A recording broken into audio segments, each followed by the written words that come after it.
انا بنت مش عارف مين في البلد، انا دكتورة، انا مهندسة، انا شهادة عليا، انا ازاي اقعد اغسل له رجله؟ هو كان شاريني من سوق العبيد؟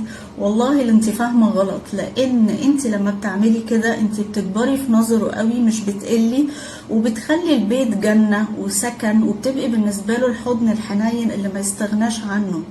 واهم ميزة للدلع ده يا جماعة ان هو بيكسر الروتين الزوجي اللي الرجالة كتير بيشتكوا منه وستات، واحنا عايشين في ملل زوجي ونكد وروتين. الدلع ده بيكسر الروتين.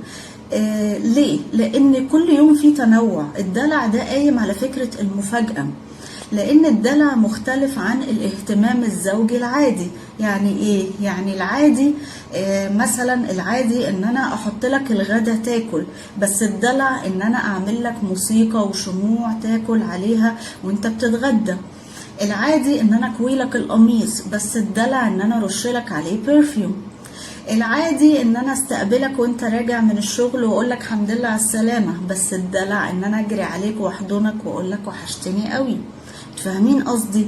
فالدلع دايما فيه جديد، دايما فيه تنوع. الراجل بيبقى كده متشوق، يا ترى هتعمل لي ايه النهارده؟ يا ترى النهارده هتغير في لبسها ولا شكلها ولا لون عينيها ولا طريقه كلامها؟ هتلبس ايه؟ هتعمل ايه؟ بيبقى عايز يرجع البيت. فعشان كده بقول الدلع مهم جدا لكسر الروتين، بس اهم حاجه ان الدلع يكون بحب.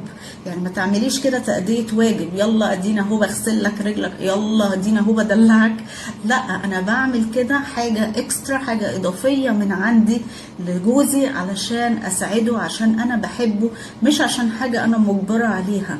جربوا كده وبجد دلعك لجوزك ودلعك لمراتك مش بيقلل منكم خالص، بل بالعكس تماما. وربنا يسعدكم جميعا.